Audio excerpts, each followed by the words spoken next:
anything about the law enforcement? What did you have? Did you have a locally elected sheriff or? Yeah, that county did. Uh-huh. But the law,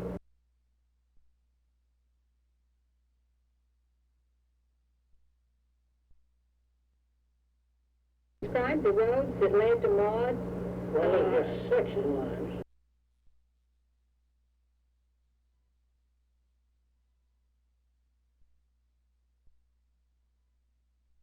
Didn't they? Well, how about me?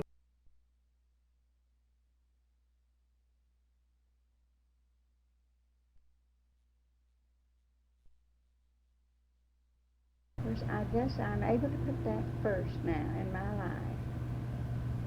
My latest work in the church is helping with the church bulletin. I help 2 young people in our community with that. Really, meeting and working with people is my most enjoyable hobby. I'm interested in all people, and especially young ones. And I have much happiness with my 7 grandchildren. Sometimes they say I'm mean, but I am. But I tell them that when they're here, they're in training, and so then they pass that on to others. I shall always be interested in my community. I love this community and the friends living here. You've had a very enjoyable life, sounds like, and I thank you for all your cooperation in helping us make this tape for the library. Well, thank you for coming out, and I really enjoyed knowing you and your mother. Okay, Emily, thank you.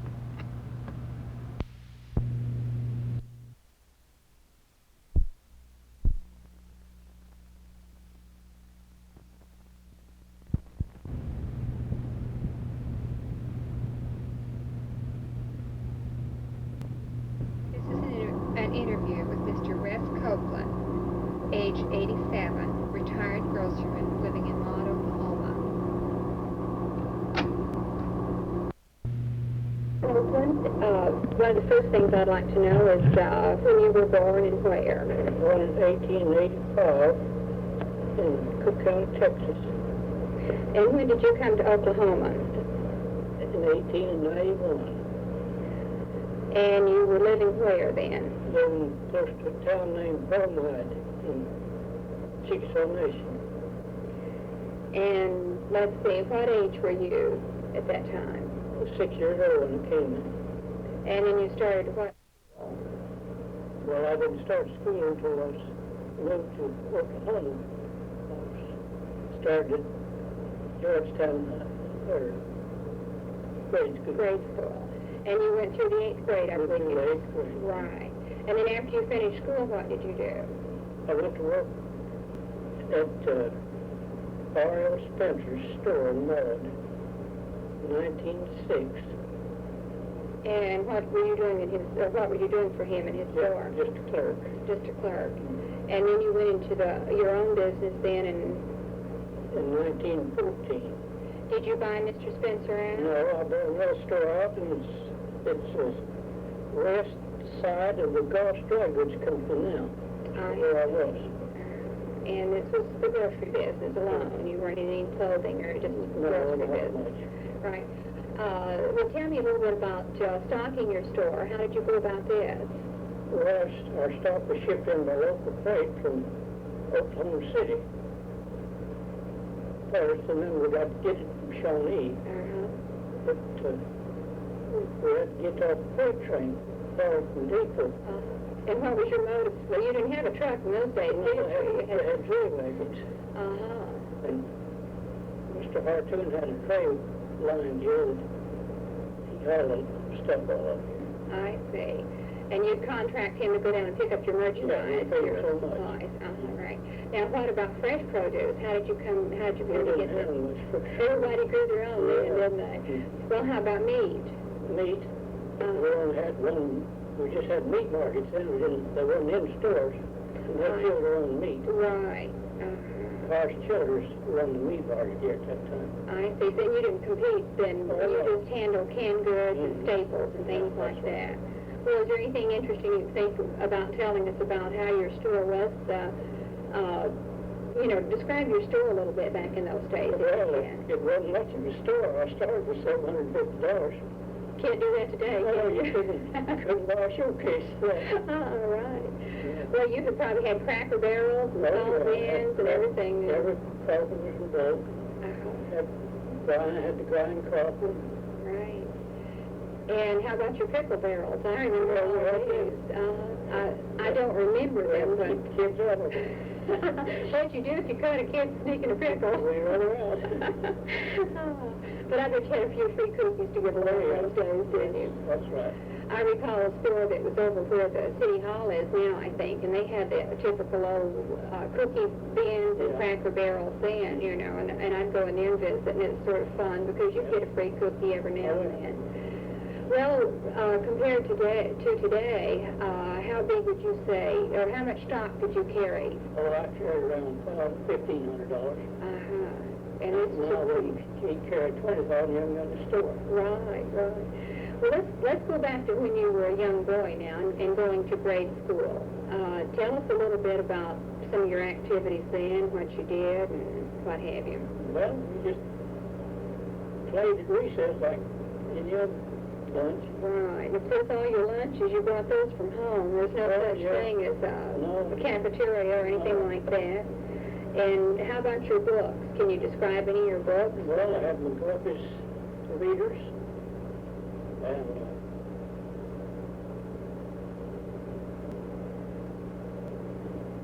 Speller, and I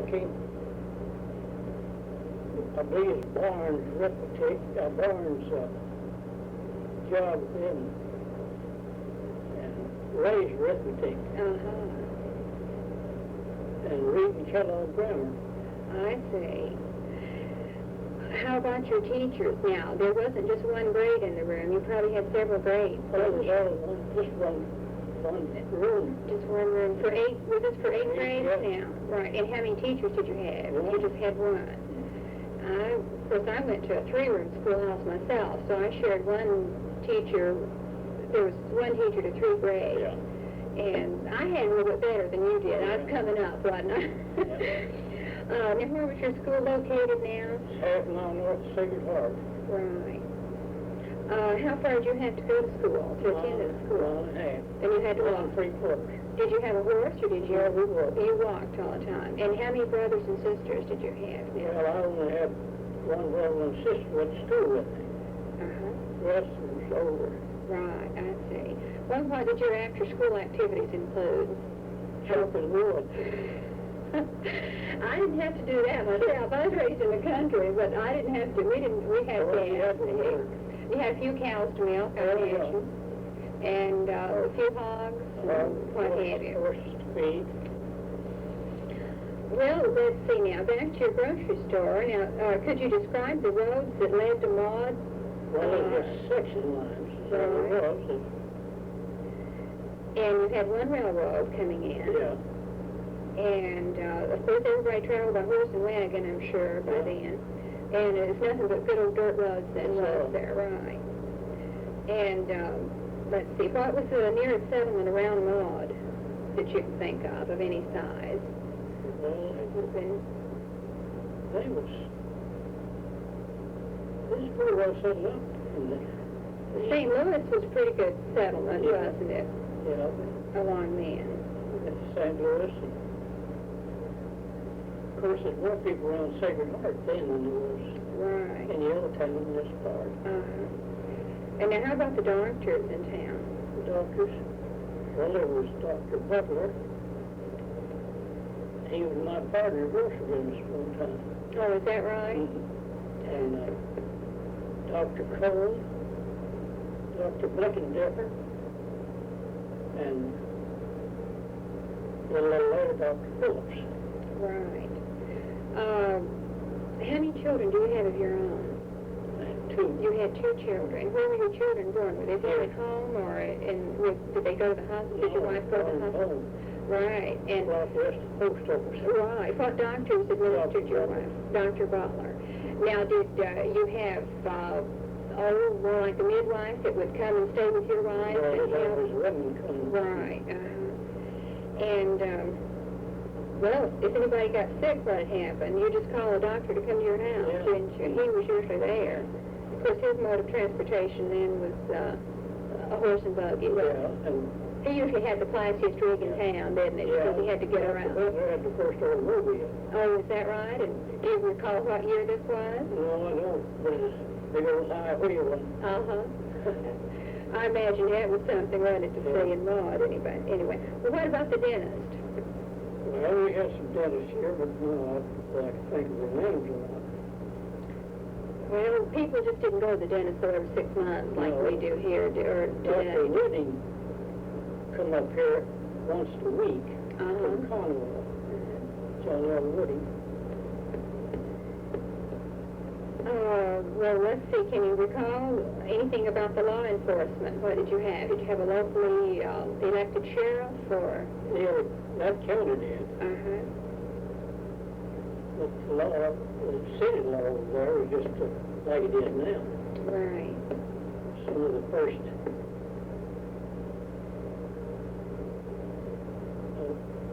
city marshals was Sam Frederick and Mr. Edson, Tessitad, Yes. and a guy named Thompson. They had pretty good laws here. Right. Can you recall any real exciting incident that happened that they had to really take things and get law and order restored again or anything? Well, no, not in after I came here. Right. Yeah, before you. Well, now, when did the oil boom hit Maud? When did the oil boom hit Maud? That was in the 30s, wasn't it? And you were here and well established, Oh, weren't you? yes, yes, I fixed up for that. What was the, can you recall any of the conditions then and what have you, about, when Maud was a small town and all of a sudden it just mushroomed overnight, Yeah, didn't it? well, just everybody was trying to build a house and everything else. Right. I imagine your grocery business really got good then, Oh, didn't it? yeah. And did your store to start doing any changing then? Did you, I imagine you went into a meat market about that Yes. time and what have you? Yeah, we went and Because you were serving a different type of Yeah. people that didn't have time to raise their own Yeah, meat we and had what that. have you. we had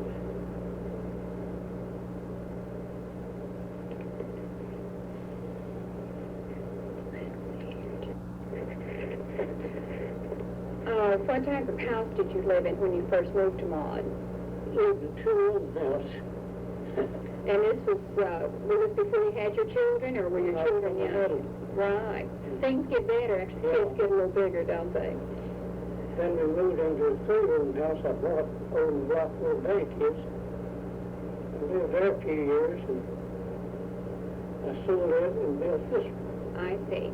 Well, now back to your two-room house. What conveniences did you have in this house? Did you have electricity and? I did in the second building first. In the first one. So you burned kerosene lamps, Oh, yeah. probably.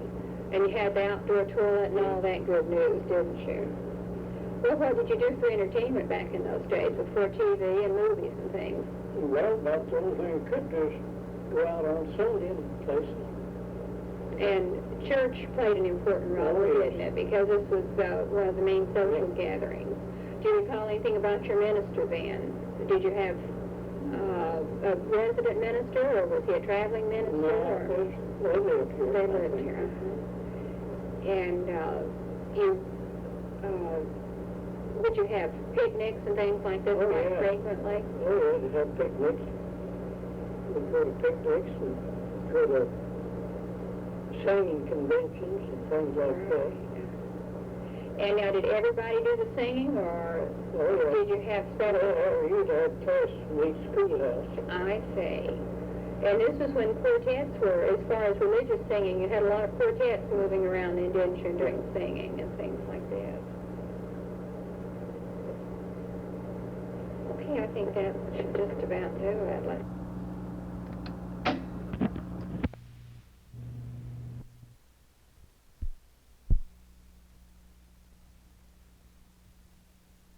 Mr. Stevenson, and he would like to talk to us now about the government.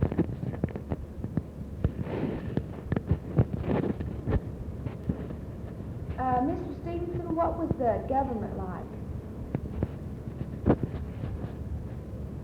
What was the government like?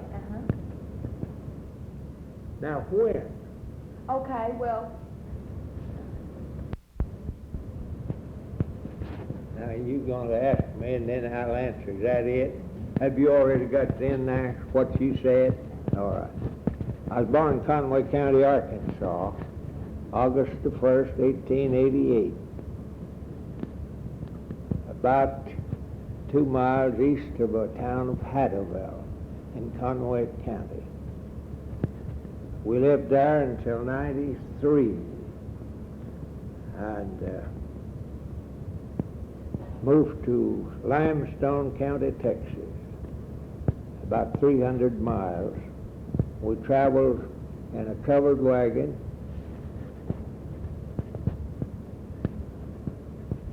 and I don't recall exactly how many days it took, but it was quite a journey. And we lived in Limestone County, Texas. I made a crop there in the 1894. There was a drought, didn't make much of a crop, and Ples Roberts, who was a friend of my dad's in Arkansas, had come to the Indian Territory just west of the town of Center. That's 8 miles east of Ada now. And he wrote to my dad what a wonderful country this was and what the possibilities were here. So here we come from Limestone County, Texas to what is now Pontotoc County, Oklahoma. And we made a crop here in 1895. Good crop. What did you grow? Huh? What did you grow? Cotton and corn. That's about the only crop there was. Cotton was the money crop and corn was feed crop. Cotton was worth 6 cents a pound and corn sold for 15 cents a bushel. And my dad decided that this country was too rough. Now, at Center, there was no law of any kind locally. That is, Center was not incorporated. It's a town of about 1,200. But the 3 deputy United States Marshals lived there, and they kept the peace from Calvin to McGee, and they were the only officers in that area at that time. And we then, that fall of 95, we moved back to Arkansas, where we come from. When you moved, did you have to build another house to live in? No. They were already there? We moved, we rented a farm when we were here in 95 that had a house on it. It was the average home. It was a 16-foot square room with a side room, 8 by 16. And there was 5 kids then, and Mother and Dad, 7 of us. That was our home. That was when we lived here the first time. When we moved back to Arkansas, we rented my grandmother's farm. She came with us, went with us to Texas, came up to the Indian Territory with her family. But she didn't go back to Arkansas. We went back, lived on her farm in 96. We went back in the fall of 95 and moved back in 96 and made a crop there. on Gunmo's farm. In July of that year, there was a hailstorm came through, just beat everything we had in the ground. It ruined all your crops. Yeah, that was made no crop, so we come back to the Indian Territory that fall, all in a covered wagon. Did you have any cattle? We had 2 milk cows, and we brought them back, led them behind the wagon all the way back. And mother would milk them morning and evening, and that's about what we lived on. And we settled down at on the farm adjoining a town, Sandy Creek, about a mile and a half south of Center. We rented this farm and lived there 4 years. The house was a 16-foot square log house, floored with green lumber when it was put down, and when it dried out, there's a crack between every board. On the north was 8 by 16 side room as a bedroom, floored the same way. And on the east, there was the same kind of side room with dirt floor, no floor at all. That was our kitchen and dining room. So actually you just had 3 rooms in the home. 3 rooms in the home. And mother's health gave way, and the doctor told her dad if he didn't get her out of that area, she wouldn't live. And he bought a home in the center, and it was a 16-foot square house with a side room and a porch in front. That seemed to be the average home of the time. But back of this house was about a 14-foot square log house that was our kitchen and dining room. And mother had a carpet loom that she wove carpets on in that house, in the kitchen, the dining room. And she had an old-fashioned spinning wheel. Dad we had sheep, and he'd shear the sheep, and mother would card the wool into what we called bats, and would spin those bats, make thread out of it on this spinning wheel, and then she knitted all of our socks and stockings for 3 boys and 3 girls, and her and Dad. And we lived there until 4 or 5 years, and then we rented a farm west of town, moved out there for 2 years, and then moved back into Center and bought a good home. 2 16-foot square rooms with a hall between 8 by 16, and then L off 16-foot square. That was the kitchen dining room. And mother boxed up this hall, and we had then 3 rooms in front in the main part of the building, and then the kitchen dining room was the T off to the L off to the north.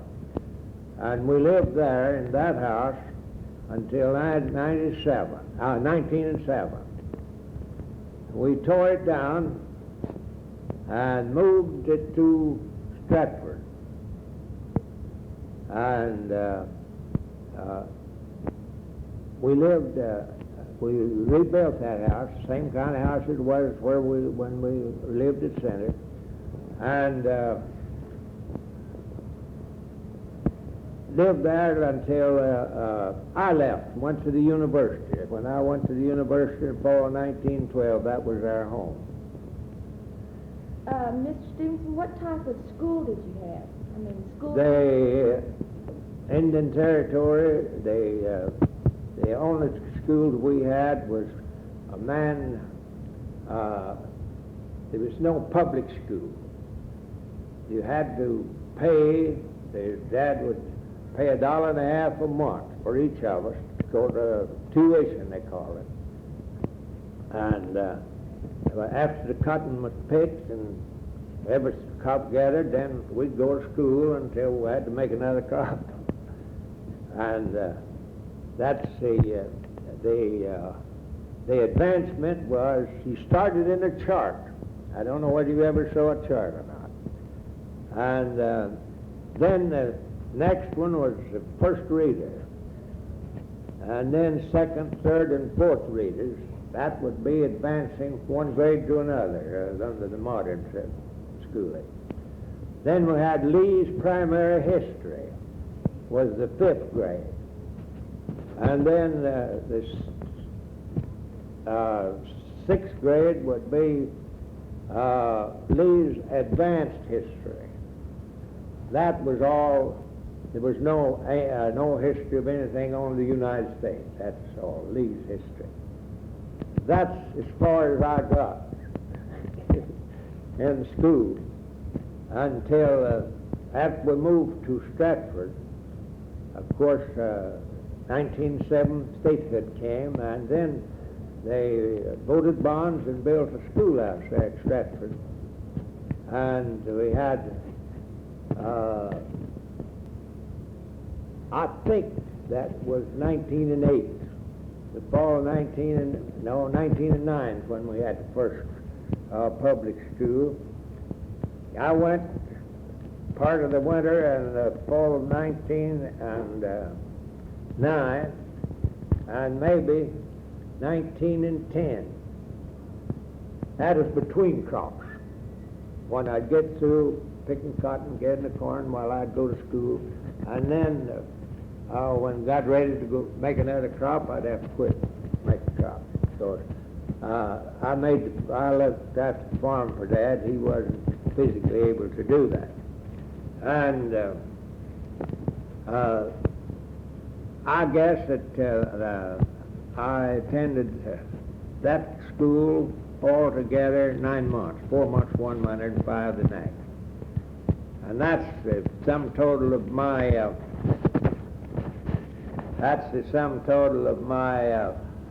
schooling until I went to law school at the university.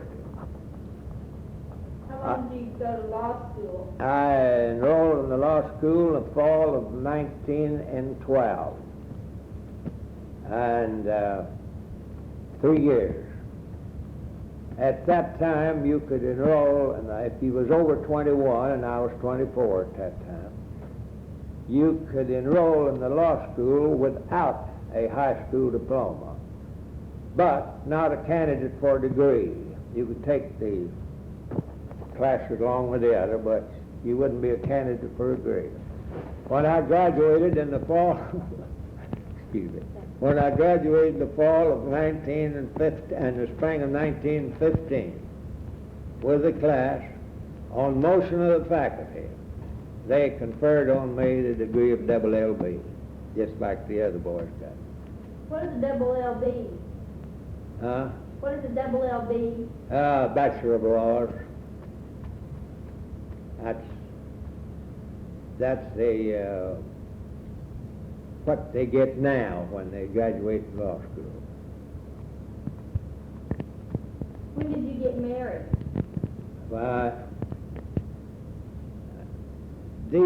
September the 3rd, 1916.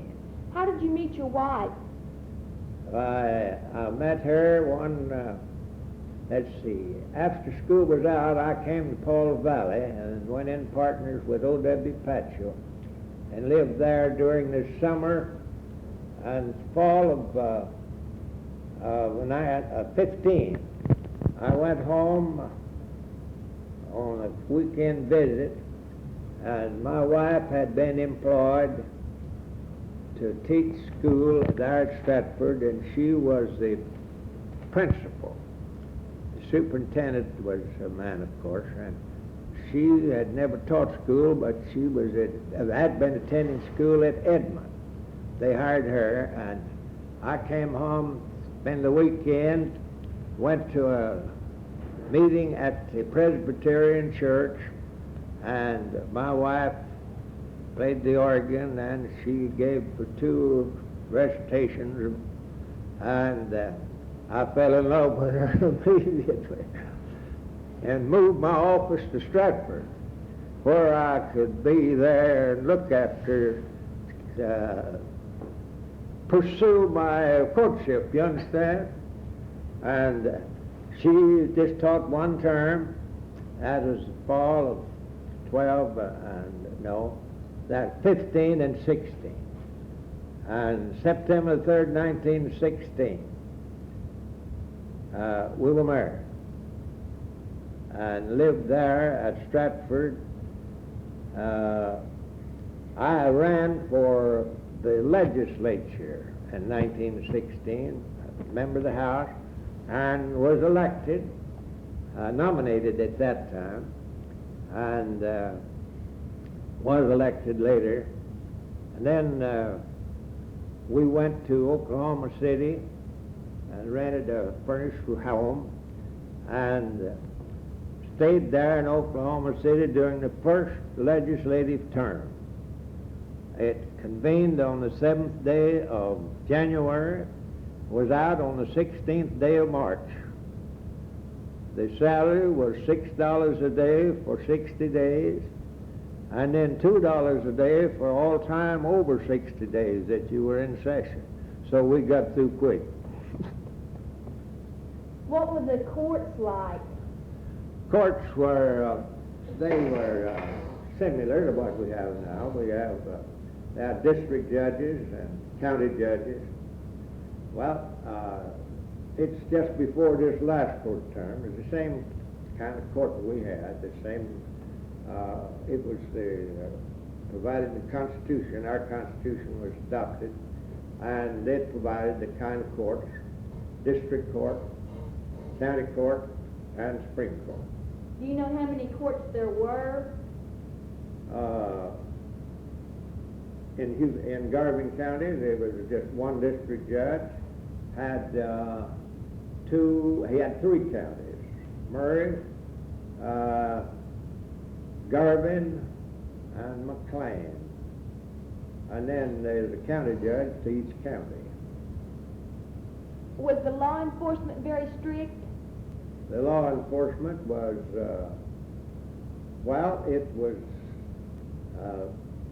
I would say, like it is now. No, it isn't. There's a lot more law violations then than there are now. Now, they tell you that we're getting worse. I've been living in Hughes County 53 years, second day of last August. And during that time, we had 4 district court terms a year in the district court, and they ran for 2 weeks. Now, 2 weeks for criminal terms and 2 weeks for civil terms. We had hardly ever had a term of court that we didn't have 1, 2, or 3 murder cases and serious criminal offenses. We haven't had in the last 3 or 4 years, there's been only 3 murder cases, and that's 2 boys, young boys, up in Wheat Country. You know about that.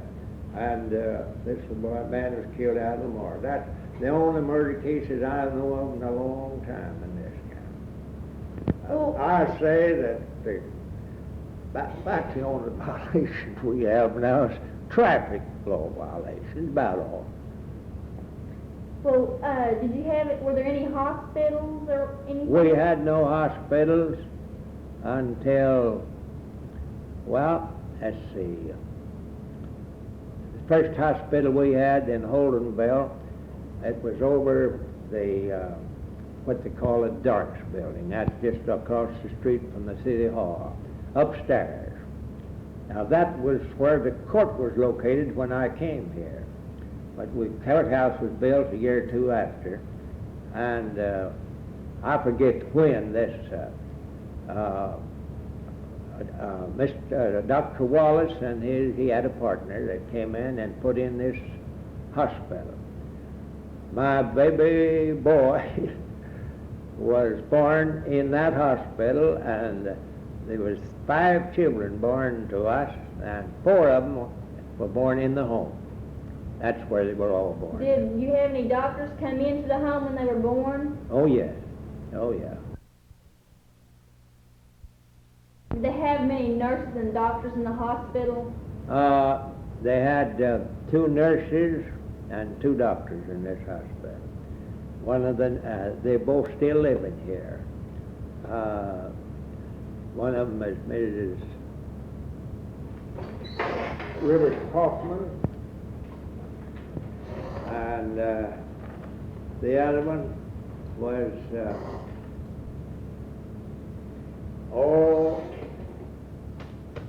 her husband was,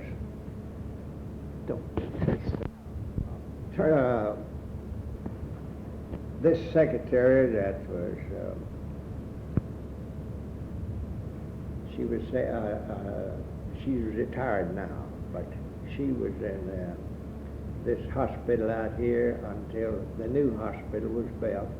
And I don't remember whether she went over there or not, but Rivers Kaufman went. Mrs. Rivers Kaufman was the nurse. And I had my tonsil adenoids removed in that hospital, and she looked after me. Mr. Stevenson, what type of social life did you have? Was it centered around the church mostly? The social life was about all of it. We had we didn't have telephones. I was a grown man before we had a telephone in the home, and none in the town where we lived.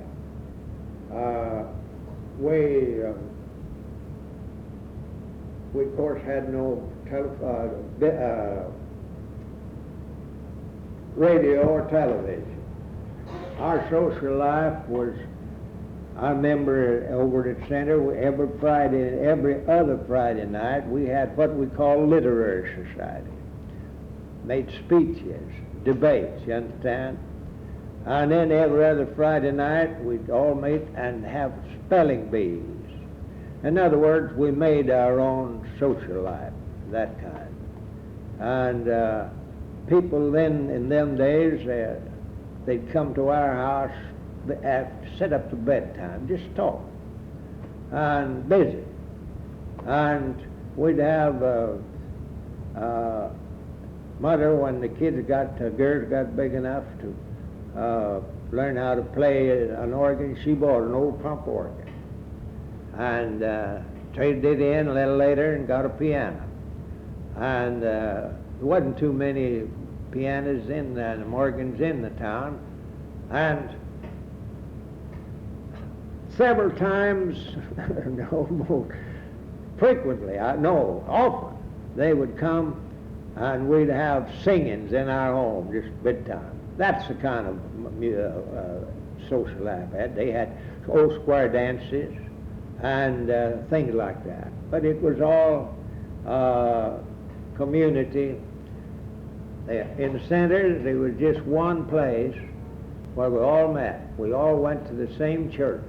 It was a schoolhouse. All of the church meetings were in the schoolhouse. The Cumberland Presbyterian Church, and that is our church, had one Sunday. The Methodist one Sunday.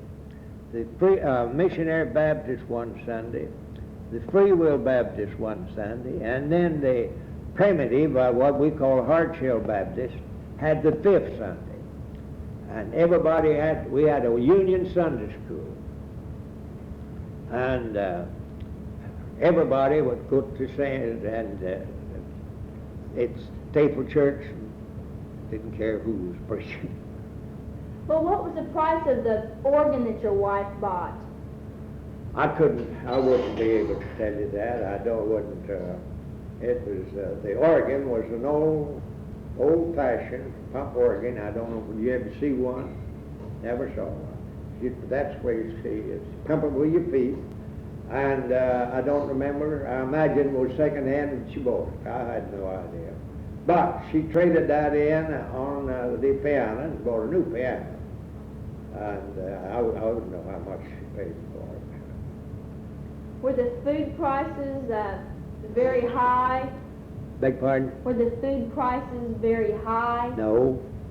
Compared with now, they were mighty low. Well, how much did a loaf of bread cost? Do you have any idea? The first loaf of bread that I've known is 10 cents for a large loaf, about the same size we got now. But most of the bread was cooked in the house, right? Oh, Say. When I went to law school, I was 24. I couldn't hardly eat light bread. I called it wolf's nest.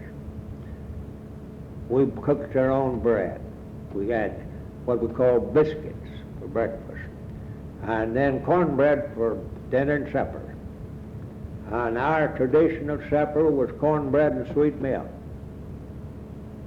And I would say this, it wasn't bad because there's 6 of us kids and family, 3 boys and 3 girls. We were from 76 to 86 years of age and all still in good health, all still living. And I say cornbread and sweet milk is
I would say this, it wasn't bad because there's 6 of us kids and family, 3 boys and 3 girls.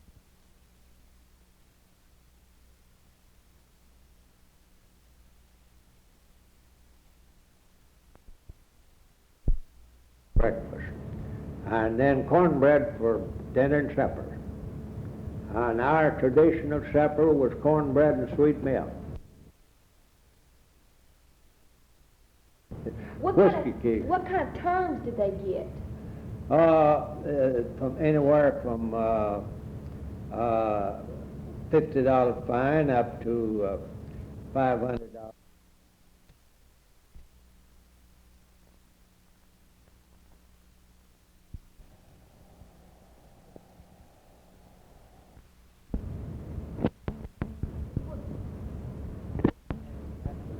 For 23 and 24, I think, when they first brought the Discovery Well there close to north of Wewoka, east of Wewoka. That started the boom. At one time, we had a passenger train that left here every morning and went to Shawnee. It stopped not only at Wewoka and Seminole and Maud, but it would stop between them. And it would pick up, it loaded here, people that lived here going to the oil fields to work. It would pick them up and deliver them, and then in the evening it would come back pick them up and bring them back home. That it made, I think it made 2 trips a day. It would take a bunch of days. See, they had 2 shifts a day. They were 12-hour shifts in those days. And that was all that train did, go from here to Shawnee and deliver them, and then pick them up. Did they work in Shawnee? No, between here and Shawnee, there's oil development between the 2 towns, and they'd pick them up and at wherever they let some off, and pick up some there and take off. That was, and that went on, I don't know how long, until the field was pretty well developed. Of course, the courts were very mighty busy in those days too, and Judge Trump, who was our district judge, he spent nearly all of his time at Walker Holding Court, and we tried our cases mostly before assigned judges that they could send in from outside the state. What kind of cases did you have? Well, every kind that I reckon there was. I defended bootleggers in criminal case. We took criminal cases. I defended every kind of a crime nearly, and then civil cases. The principal during that time, the biggest income come from a low income came from title work. A lot of these Indian titles had to have title quieted in the court, and had trouble getting perfecting your title, and it led to an awful lot of What is a litigation. title? What is a title? Title is title of the land is to prove ownership. That's what we call title. It's the right to possession and of the property. That's it. What were your most common cases in court? Well, in the criminal term, the most cases were bootleg whiskey cases. What kind of terms did they get? From anywhere from $50 fine up to $500 was the minimum was $50, I think, and the maximum $500, and they had from 30 days to 6 months in jail.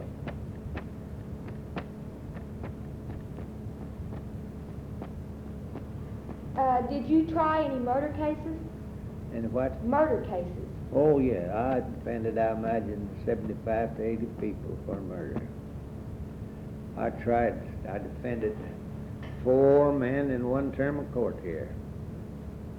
What were their penalties? What were their penalties? These 4 men, I tried that case anywhere. I never lost but 1 or 2 men to a life term. I think maybe just 1 or 2 in all my experience. These 4 men that we're talking about, 2 of them are acquitted. And one of them got 4 years, and one of them got 20 years.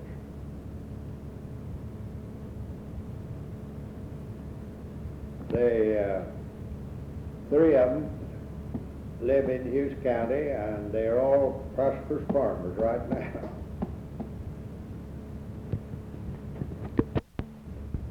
Cases in the county court on whiskey cases, and they stuck 13 up. And my only defense, they were all guilty, but my only defense was no search warrant, no proper search warrant. I appealed all 13 cases and reversed 12 of them.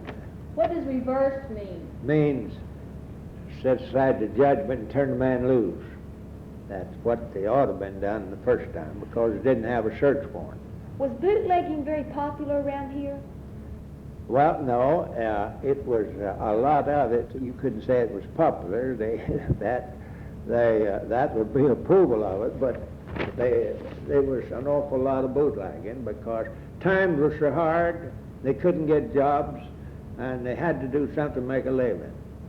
There's some men now live in this county. I see them every day out defended for whiskey, just as good a men as they are in the county. But the only reason they couldn't get a job and they had the family support, they had to do something.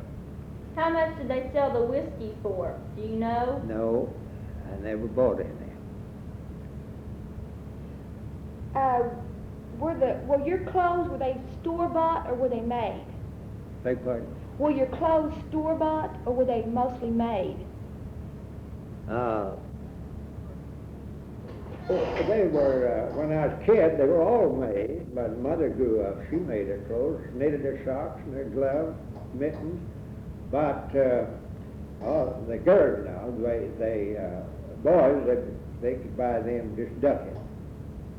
You could buy a pair of duck pants for 50 cents, 75 cents, maybe $1. And jumpers we call a suit, pants and a jumper would cost $1.50, $2. Well, that didn't cost much for those boys. They didn't. But Mother made all of the girls' clothes.